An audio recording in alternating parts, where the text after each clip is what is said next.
Okay, so you want to be a realtor. I'm sure you've seen all the shows, and of course, look at our big wall of swag. If I can hit my joystick correctly and get it to where it's supposed to go, we have a lot of successful agents here at Brix. But probably you have thought, as a couple discussions we were having earlier about, oh, they're $1 million producer. Doesn't mean we made $1 million in a year. That means we sold $1 million worth of houses. In today's market, that's 2. So, top 10 reasons. What do we got here? Here's Dillon. What's up, everyone? So the top 10 false assumptions that realtors get from the outside, especially before I was a realtor, not knowing what was going on. Number one was that we make a large catastrophic amount of money. Is that right? Yeah, that's one of them. Yeah. No, it's well, what are the stats? What'd you find out for Oklahoma? What do we do in Oklahoma? Just in Oklahoma, for realtors that are licensed in the state of Oklahoma, make a median of anywhere between $39,000 to $51,000 a year. That's just the average, right? You know, and that kind of reminds me when I worked for a bank. I was an officer in the back room operations making about that. And of course, everybody thinks bankers make a ton of money. Right. Not if you work for the bank. If you own it, maybe. Maybe. Anyway. Yeah. So that's one. That's one. Do we make easy money? Right. No. The second one is easy money.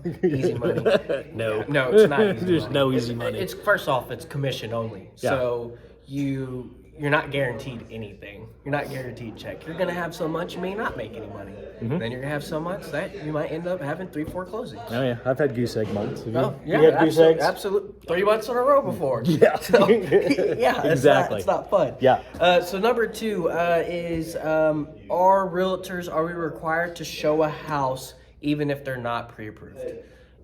No. First off, I'll put it like this. We're independent contractors. With that being said, we are our own business. If we don't feel comfortable enough, or for whatever reason, we don't want to go show that house, we don't have to, right? Now, most agents will because we're chasing the dollar and we're trying to help them out, but we're not forced to do anything. We don't have to. Yeah, well, it's not just... So, yeah, we might not want to. We got something else going on. We're headed out to whatever, call somebody else. Or, hey, I've got so much business. Who's ever said that? Yeah, right. That I don't want to deal with it. There's a number of reasons in there, too. I mean, you're Googling us. You can guarantee we're Googling you. Yeah, a little forewarned action. We have tools to make sure that we're safe as agents. Mm-hmm. That goes for everybody in the business. Mm-hmm. It doesn't matter. There's been more, and the other thing too is we're starting to see more and more fraud in the real estate industry as a whole. Very much so. Especially I got everything sucked being into one kind of ago. virtual. Exactly. They're taking advantage of that you can go see a house virtually and never meet the person. Yeah. So it's very fraudulent. So because you have a loan approval, we are going to verify it. We're going to call the lender because we had an agent in another office someplace else that had that exact same thing happen where there was a fraudulent approval. So we got to do our due diligence to make sure who we're dealing with is the right person and the correct person. So yeah, just because the house is for sale, you may be annoyed that we have to get the pre-approvals. It's protecting us and our interest to make sure that we're not wasting our time. We're not wasting the listing agent's time. If we have the listing, we're not wasting our time showing a house that we know there's no chance it's ever going to get purchased. The other thing too is you may have a good idea what your credit is. They're changing rules all the time as far as what they approve people for. So stuff that you would have been able to be approved for 6 months ago or a year ago, you might not be able to get it this time. So it just covers everybody. Yep, sure, absolutely. What else we got on the list? This one's a really good one. So Zillow is accurate. So go out and just Google a couple articles real quick about an iBuy program, and that probably tells you all you need to know. I've had this discussion, in fact, as recently as last week, about Zillow estimates. Mm-hmm. They're done by an algorithm. You have to have eyeballs on the market and know exactly what's going on in the market. No computer program can come up with what's actually happening in the market. No, because that computer program didn't lay eyes on the house. No. They don't know the condition of it. They don't know what's across the street, what's down the street. Or their neighbor's house. Exactly. Right. Neighbor's house has got, the junkyard. It seems to be quite common in rural Oklahoma, especially. I've Right. come across several, but no, we are looking at houses that have sold. What has an appraiser appraised it for? What did the bank lend on it? What did that sell for in the market value? Right. There's Zillow's there's a pulling- formula. There is, to figure out. and it's you not know. it's not near as complicated as what Zillow's trying to make it to, and it just doesn't work. No. The fourth one kind of goes with the first one, but it's just us realtors, we make huge commissions. Yeah. Okay. So Sure. yes, but also no. Okay. I think it can vary on your market Well, that but you're in. if we sell a $20 million house, Then I mean, yeah. so I mean, it boils down to the law of large numbers. If you're Right. dealing with a large sale, yeah. yeah. Typical listing is going to be 6% generally is kind of where everybody hits. On standard. That means if he's the buying agent, he gets 3%. I'm the listing agent, I get 3%. Okay. But then there's kind of other stuff called, fees. Right. I gotta pay my brokerage company. I have to pay for my marketing, and then I also have to take out taxes, and then I have my take home. So, What's your car run on? what do you mean? Well, I mean, gas. Oh yeah, it's on. Oh yeah, gas, Food, drinks. Yeah, no, Which is all like, that stuff. Mountain Dew when you're driving down the road, not we're at the bar having a good time. Exactly. Yeah. So, it Varies. Yes, you can make huge commissions, but that's not always the case, It's- especially if you're just starting off into real estate, Mm-hmm. unless you're just very well connected and you have a huge sphere of influence of people that have a lot of money, which most people don't. Don't just expect coming in making huge commissions right away. So I'm thinking about a show that, since we're west is that way, you can probably figure it out. Yeah, no, that money's not made here. No, it's not. No, they're an unnecessary evil. Maybe. Yeah, I mean, but I will argue that that's pretty much in like any industry, right? Mm-hmm. There's just good people, there's bad people. Sure, there's some agents out there that are, not as professional as I would like them to be. But Mm-hmm. I've found that just in my whole work career that in sales, that's anyone. Oh, yeah. You know what I mean? That's anywhere. Yeah. You'll get that. But you also got some agents, man, they go above and beyond, Oh yeah. Absolutely. Number 6 saying they're sleazy. That's kind of the same thing we're just talking about. Yeah. Sure. There could be. there are a few. Yeah, I won't argue that. I'm sure any agent who's done any sales or anything, they're going to have come across an agent. They're like, yeah, never again. Yeah. I put that guy on the block list. Yeah. I don't want to deal with him ever again. Or her. Another Yeah. assumption is they're uneducated. I don't know, man. So I guess you could say that, but man, I've met some very, very smart people in this industry. Our broker, for one, very intelligent man. Oh, yeah. You know what I mean? And you're dealing with contracts, and you're dealing with a lot of legality stuff. So I mean, you can't just not be completely uneducated. You have to know. You got to know some stuff. There are timelines in the contract that so for me, before I even got my real estate license, I was counting it up this morning. I've owned five properties. We're in our 5th right now. 2 out of those 5, actually, let me back up. 4 out of those 5 involved a realtor. 2 of them I had for sale by owner. Yep. Okay. Huge banking background. People in YouTube land who know me from when we grew up. You obviously know my family's background. We had a small bank, so I was exposed to a lot of the mortgage stuff, the stuff you had to file. So I had a pretty good knowledge base. And there were times where I even calling my dad, going, "What do I do again?" Yeah. During this for sale by owner. Yeah. So one of the 5 real estate transactions that I have had as a consumer was strictly person to person. I sold our first house in Southside Oklahoma City, had it by owner, had a guy come by without an agent, made a deal, bought it. Of course, I had all the forms, again, knew where to go get them, had it all downloaded and done. The rest of them, there was at least a realtor involved on one side or both sides of that transaction. And there's necessary evil. Okay, yeah, I will admit that I cringed when I paid a commission to who you are on a couple of deals, but at the same time, there's a lot of stuff that goes on during the entire process. It's not just, we sign a contract and we just sit back smoking our fat cigars on our private jets going to Florida. We kind of already talked about the money thing, right? Yeah, we do. So there's a lot going on, and it has to be that way. And educated, yes, we are constantly training. We're constantly learning new stuff. Yep. We learn stuff by going through transactions and talking to each other of, hey, dude, I had this thing the other day, and like, I had something like that too. And then somebody else hears it and go, I was wondering about that, or oh yeah, that blew up in my face, or hey, here's how I avoided doing that. So there's a huge collaboration through the entire market of realtors, as well as the agency. Yeah, so and you have to always be open-minded to learn, because the real estate industry is constantly changing. It doesn't stay the same.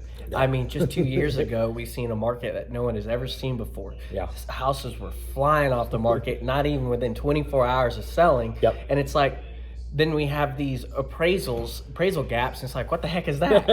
So, it's always changing. You're constantly learning, and you just, got to keep your head on that, on the level.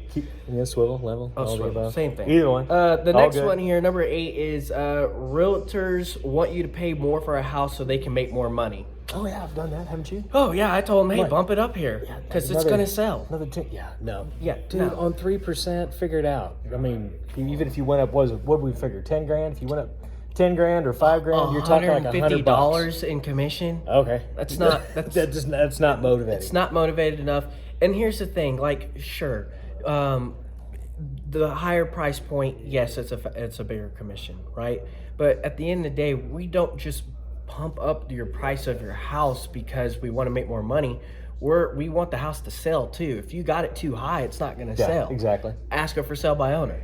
And the other thing you've got to keep in mind too is, as we're moving into an uncertain market, what's going to happen next year? I know there's a lot of talk out there of bubbles and pops and all that stuff.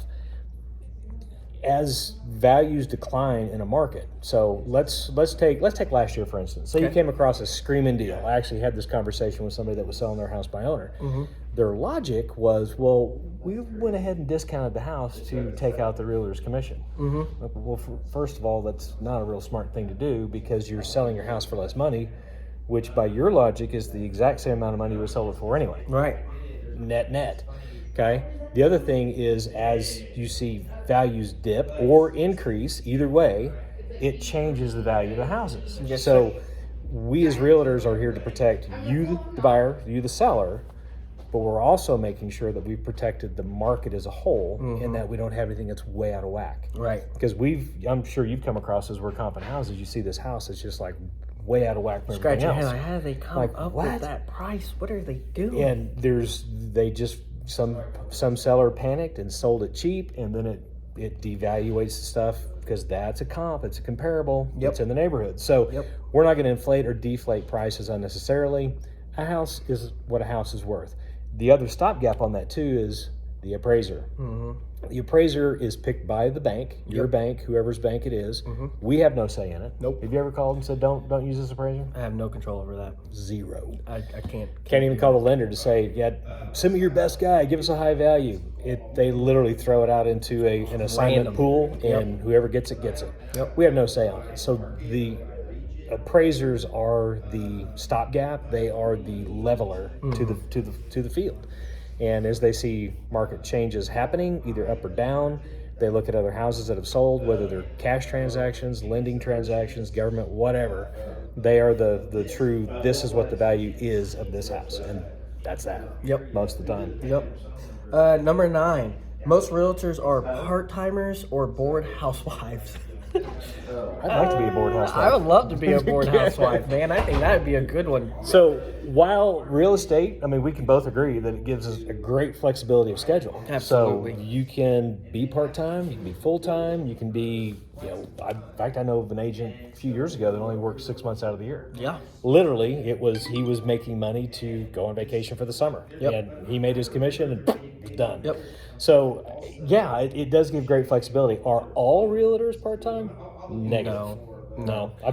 What's your typical day, hour-wise? So I get to the office about 9 o'clock. I leave the office about 5, but in between those times, I'm in and out of meetings, leaving, going to showings. And then there's a lot of cases, even after 5 o'clock, I'm having to go do another showing at 7 or 8 o'clock at night, depending if the buyer is available during that time. Yeah. You gotta get a flashlight. Yeah, exactly. Need to get a flashlight. And then also, don't try to schedule anything on your weekend for your personal time, because your weekends are taken. Yeah, there's been a few times I've had to jump out of the pool and go put on real clothes and go show a house. So yeah, but I think it all comes down to your goals as a realtor. If you want just that extra income for vacation money to be a part-timer, I think that works. But not all of them are all part-timers, It's just not my now, thing. are there some part-time and full-time that probably need to go find something else to do? Sure. Yeah, for sure. Pick an industry. I can give you a whole list. Exactly. And then number 10, all they want from you is just the deal. All realtors just want the deal. I will have to say yes and no. Agreed. But Agreed. Real estate is a relationship, personal connection business. A client can smell it Yeah. real bad if you're just wanting the deal only. Yeah, it's like this guy just wants They wants know. the check and he's gone. So what we want is to be able to create lasting relationships. I can only name one realtor that I've used more than once. He actually works here at Brix. But yeah, I mean, it's trying to create that connection. Obviously, you see us blasting all the time. Hey, closing here, closing there, got a new deal, got this, got that. It's to keep us top of mind. And if we've had that face-to-face discussion or connection with you guys, then you understand, hey, he's the guy I'm going to go to next for my next deal. Exactly. Then that's what we're out for. I mean, yeah, we can sit and do a whole bunch of one and dones, but that just means we're always hunting for the next one. Right. I'd rather find a whole bunch of relationships and then be able to cultivate those and do a referral-based business, referral-based network. People say, hey, I used him. He was great. I didn't have to do anything.